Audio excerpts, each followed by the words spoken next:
नमस्कार। शास्त्रीय संगीत के अनोखे ज्ञान में आपका स्वागत है।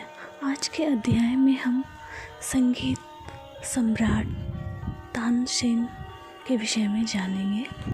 संगीत सम्राट तानसेन निसंदेह संगीत शब्द से जिन व्यक्तियों को थोड़ा भी प्रेम होगा वे तानसेन के नाम से भली भांति परिचित होंगे। यद्यपि इस महापुरुष की मृत्यु हुए लगभग 400 वर्ष हो चुके हैं, फिर भी संगीत संसार में इसकी विमल कृति आकाश के सूर्य के समान प्रदीप्त हो रही है। आगे की पंक्तियों में हम इस प्रकार महान संगीतकार का संक्षिप्त जीवन परिचय बताएंगे।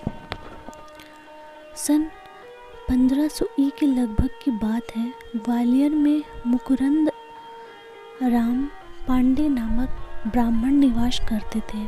कोई इन्हें मकरंद पांडे के नाम से भी पुकारता था। पंडित्य और संगीत विद्या में लोकप्रिय होने के साथ साथ आपको धन धान्य भी यथेष्ट रूप से प्राप्त था। यदि कोई चिंता थी तो संतान होने की। आपकी पत्नी पूर्ण साध्वी व कर्मनिष्ठ थी।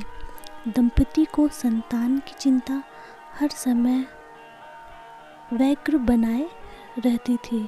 आखिरकार वह समय भी आ गया जबकि इनकी चिंता एक दिन हमेशा के लिए समाप्त हो गई।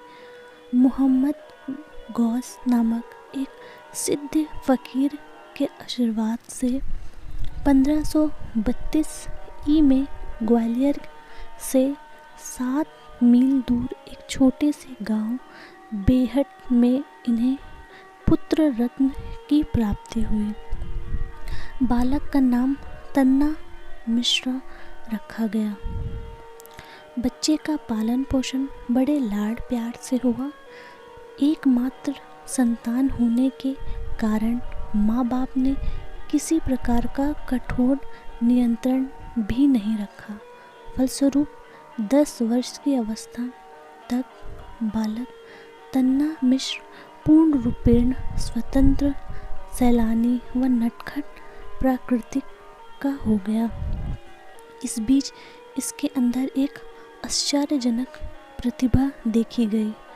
वह थी आवाज़ों की हूबहू नकल करना। किसी भी पशु पक्षी की आवाज़ की नकल कर लेना इसका खेल था। शेर की बोली बोलकर अपने बाग की रखवाली करने में इसे बड़ा मज़ा आया करता था। एक दिन वृंदावन के महान संगीतकार सन्यासी स्वामी हरिदास जी अपनी शिष्य मंडली के साथ उक्त बाग में होकर गुजरे तो बालक तन्ना ने एक पेड़ की आड़ में छुपकर शेर जैसी दहाड़ लगाई। डर के मारे सब लोग के दम फूल गए। स्वामी जी को उस स्थान पर शेर रहने का विश्वास नहीं हुआ और तुरंत खोज की। दहाड़ता हुआ बालक मिल गया। बालक के इस कौतुक पर स्वामी जी बड़े प्रसन्न हुए। उन्होंने जब अन्य पशु पक्षियों की आवाज़ भी बालक से सुनी तो मुग्ध हो गए और उसके पिताजी से बालक को संगीत शिक्षा देने के निमित्त मांगकर अपने साथ ही वृंदावन ले आए। गुरु की कृपा से 10 वर्ष की अवधि में ही बालक तन्ना धुरंधर गायक बन गया और यही इसका नाम तन्ना के बजाय तानसेन हो गया। गुरु जी का आशीर्वाद पाकर तानसेन ग्वालियर लौट आया। इसी समय इनके पिताजी की मृत्यु हो गई। मृत्यु के पूर्व पिता ने तानसेन को उपदेश दिया और तुम्हारा जन्म मोहम्मद गौस नामक फ़कीर की कृपा से हुआ है, इसलिए तुम्हारे शरीर पर पूर्ण अधिकार उसी फ़कीर का है। अपनी ज़िंदगी में उस फ़कीर की आज्ञा की कभी अवहेलना मत करना। पिता का उपदेश मानकर तानसेन फ़कीर मोहम्मद गौस के पास आ गया। फ़कीर साहब ने तानसेन को अपना उत्तराधिकारी बनाकर अपना अतुल वैभव आदि सब कुछ उन्हें सौंप दिया और अब तानसेन ग्वालियर में ही रहने लगे।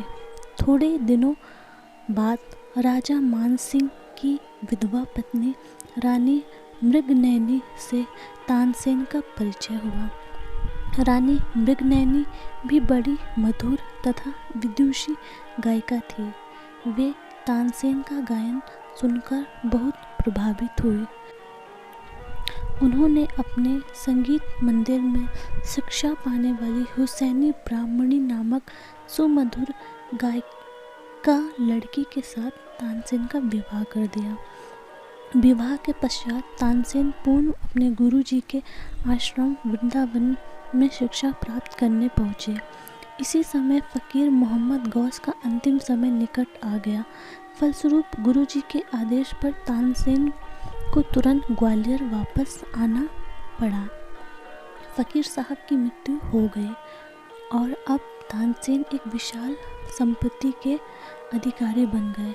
अब वे ग्वालियर में रहकर आनंदपूर्वक गृहस्थ जीवन व्यतीत करने लगे।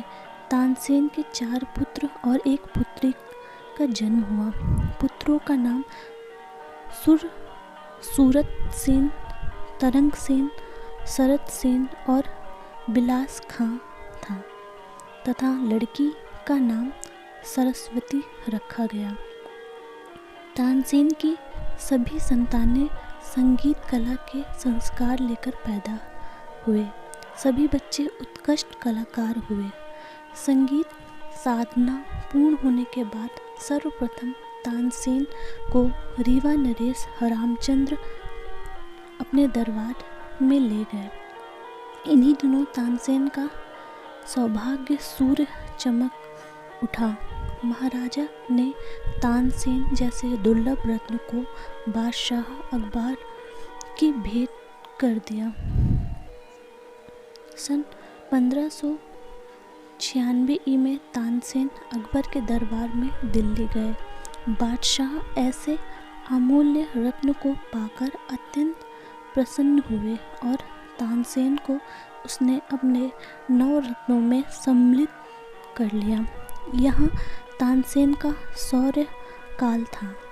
बादशाह के अटूट स्नेह और कला का यथेष्ट सम्मान पाकर तानसेन की यश पताका उन्मुक्त होकर लहराने लगी।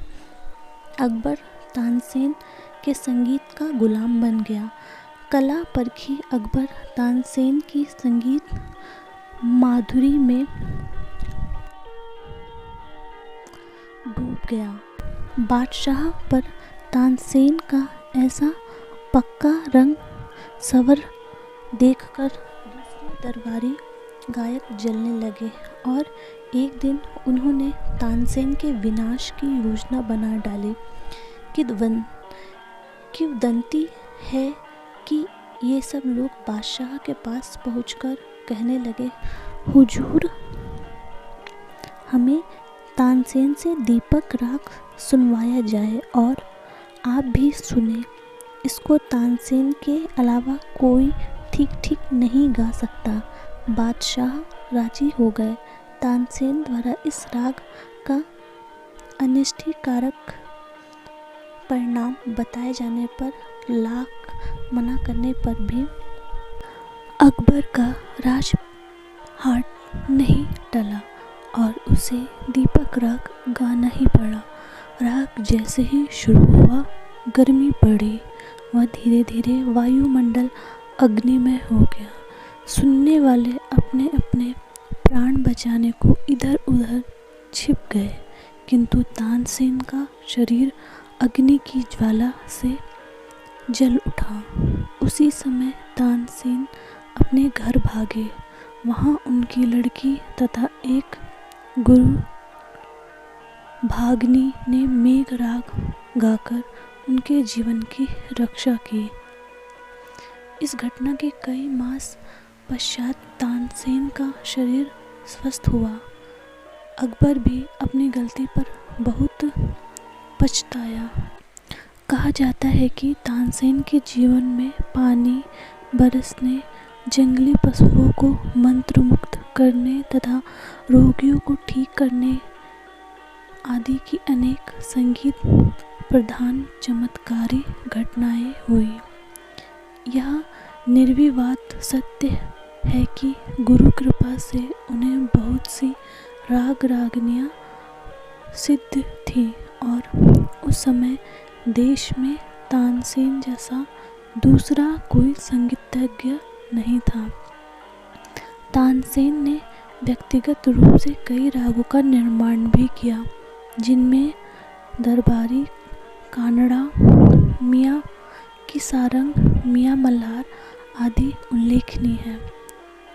इस प्रकार अमर संगीत की सुखद बैकहारी बहता हुआ यह महान संगीतज्ञ मृत्यु के निकट भी आ पहुंचा। दिल्ली में ही तानसेन ज्वर से पीड़ित हुए। अंतिम समय जानकर उन्होंने ग्वालियर जाने की इच्छा प्रकट की, परंतु बादशाह के मोह और स्नेह के कारण तानसेन फरवरी सन 1585 में दिल्ली में ही स्वर्गवासी हो गए।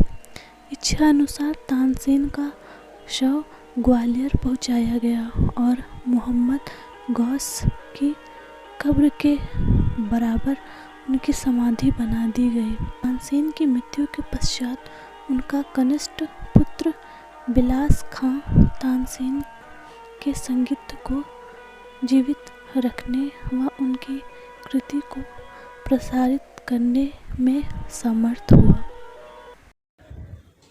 अगर यह जानकारी आपको पसंद आई हो तो चैनल को लाइक और सब्सक्राइब ज़रूर करें। धन्यवाद।